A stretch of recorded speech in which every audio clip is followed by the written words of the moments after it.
Hi, my name is Pervis Taylor III. I am an award-winning celebrity life coach and author of the book Surthrival Mode. It is May, which is Mental Health Awareness Month, and you're tuned into Thoughts of Redemption.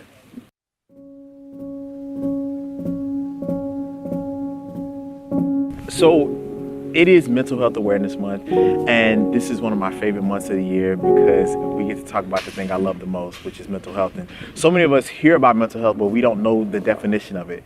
So mental health is described as the well-being of the psychological, which is our thoughts, our emotions, and our social, which is how we relate to the world and how we relate to ourselves. And I think it's important, especially amongst men, because 7 out of 10 suicide rates are committed by men. Right? So that means that's a huge elephant in the room that we're not talking about.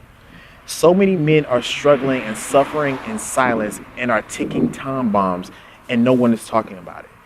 And so I think the work that I do in this book, Surthrival Mode, is really about teaching men to just unpack the experience that they're going through, to unpack their traumas, to know that they are not alone in what they've been experiencing.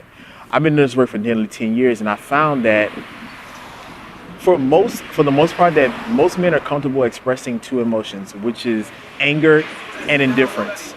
And anger and indifference are secondary emotions to hurt.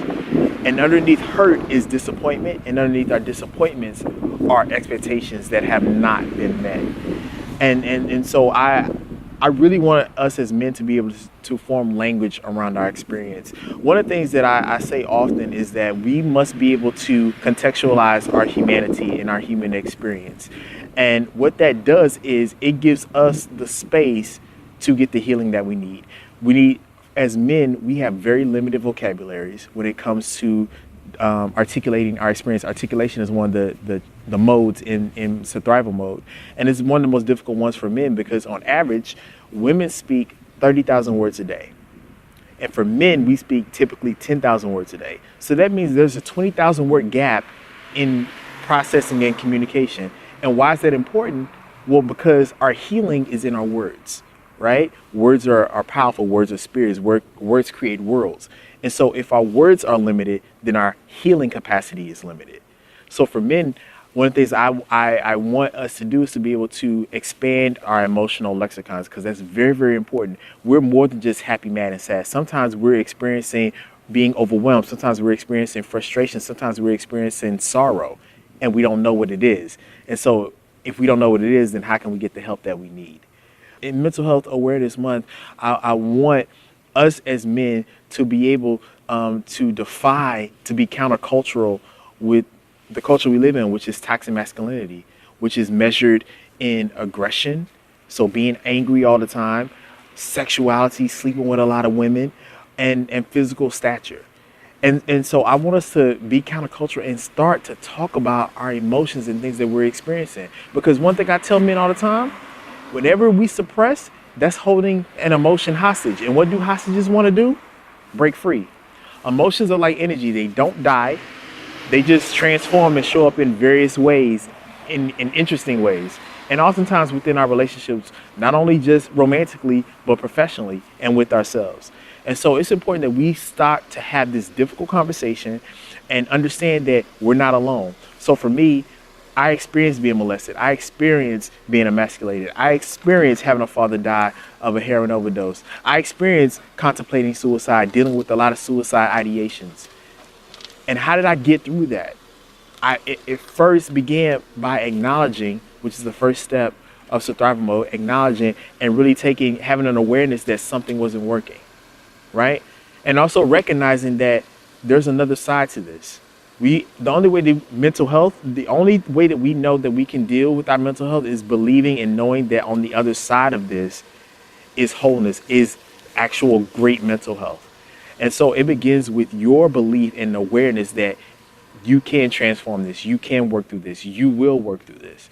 So I believe that I am a gateway to therapy. I think it's important for all of us, especially believers, especially men of color, that we let go of the stigma that we can just pray our mental health away. Some of these things we have to work through, and God has given us his strength. He's poured out his spirit upon all flesh in these last days. So that means we have the ability to work through our issues. No one is ill-equipped to work through their issues.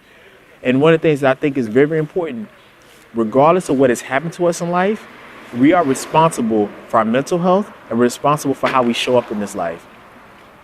So that should empower you to know that you control this situation. You have control over this. So I want us as men to be able to have these difficult conversations, to rebrand our relationship with the word vulnerability, because we view that as a weakness. Vulnerability is a strength. You just have to be judicious about who you're vulnerable with. But know that whatever it is that you've experienced, you may not have experienced what I've experienced, but I know that you've experienced pain, right? And I know you've experienced trauma. I know you've experienced deep, deep wounds. And that's the thing that every human being, we all have in common. But the way to work through it is to first be vulnerable enough to say, listen, I need help. Something's not working.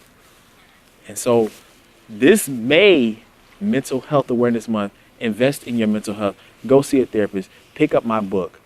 Begin to understand that you will get through this, that you are worth it.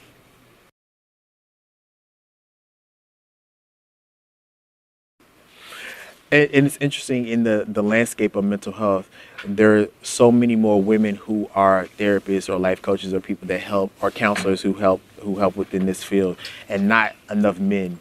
And I think it's very, very important. Most men do not feel comfortable opening up to women in the capacity of dealing with their mental health.